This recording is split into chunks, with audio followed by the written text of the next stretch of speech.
Bonjour, aujourd'hui on va décortiquer un outil vraiment puissant, conçu pour nous aider à naviguer dans un monde qui, on va pas se mentir, semble de plus en plus chaotique. On a tous un peu ce sentiment, non? Cette impression que tout s'accélère, que les règles changent sans arrêt et que l'avenir est, de moins en moins facile à deviner. Et on l'a tous vécu très concrètement il n'y a pas si longtemps. La pandémie de Covid-19, c'est l'exemple parfait de cette nouvelle réalité. Un événement mondial qui a tout chamboulé, qui a montré à quel point notre environnement peut basculer, radicalement et très très vite. Bon, face à ce qui ressemble du chaos, on pourrait se sentir un peu dépassé. Mais en fait, il existe des outils pour y voir plus clair, et c'est là qu'intervient un cadre de pensée vraiment fascinant. Et ce qui est intéressant, c'est que ce modèle, il ne sort pas d'une école de commerce ou d'un cabinet de conseil. Non, il vient du champ de bataille. C'est l'armée américaine qui l'a mis au point pour décrire le monde de l'après-guerre froide. Ça lui donne, disons, une certaine crédibilité pour analyser les situations de crise. Alors, VUCA, qu'est-ce que ça veut dire? C'est un acronyme, bien sûr. Chaque lettre représente une facette de notre monde actuel. V pour volatilité, U pour incertitude, C pour complexité et A pour ambiguïté. Allez, on décortique ça ensemble. On commence par les deux premiers piliers, la volatilité et l'incertitude. Ces deux-là, ils nous parlent de la nature même du changement et de notre capacité, ou de notre incapacité, à l'anticiper. La volatilité, c'est simple, c'est la vitesse et l'ampleur du changement. On ne parle pas de petits ajustements tranquilles, on parle de véritables secousses, soudaines, importantes, et capables de faire dérailler n'importe quel plan. Pour se faire une idée, il suffit de penser au Bitcoin. Un jour, son cours explose à la hausse et le lendemain, il s'effondre. Ces mouvements sont tellement brusques, tellement imprévisibles, c'est la définition même de la volatilité, et ça peut déstabiliser des marchés entiers. L'incertitude, c'est autre chose. Là, l'image qui vient à l'esprit, c'est le brouillard. C'est quand on manque d'informations claires pour prédire ce qui va se passer. On sent que quelque chose approche, mais on ne sait ni quand, ni comment, ni quelles seront les conséquences. C'est un peu comme essayer de naviguer sans carte ni boussole. C'est la situation d'une entreprise qui avancerait sans aucun business plan. Elle avance complètement à l'aveugle. Et évidemment, cette incertitude, ça peut totalement paralyser la prise de décision. D'accord. Donc, on a la vitesse du changement et le manque de visibilité.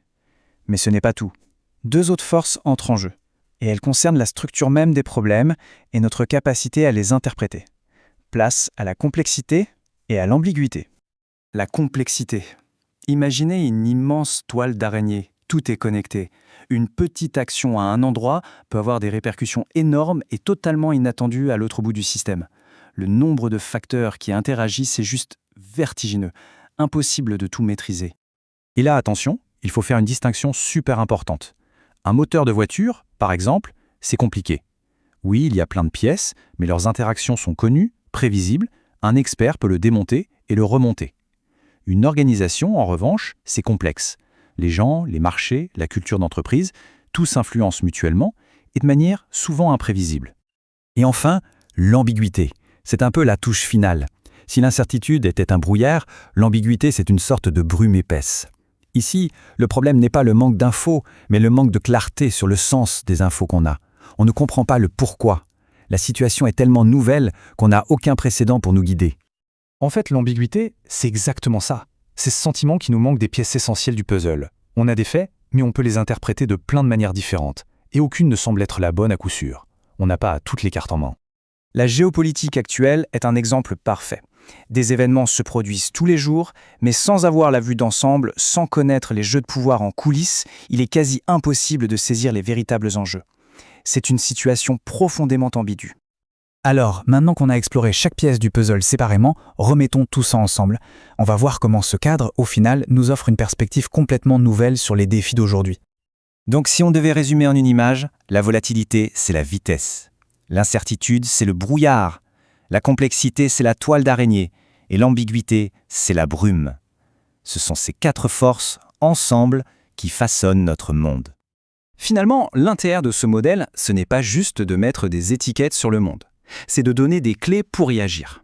Alors la vraie question à se poser, c'est peut-être celle-ci. En observant autour de soi, que ce soit au travail, dans des projets ou même dans la vie perso, lequel de ces quatre défis, volatilité, incertitude, complexité, ambiguïté, semble le plus présent?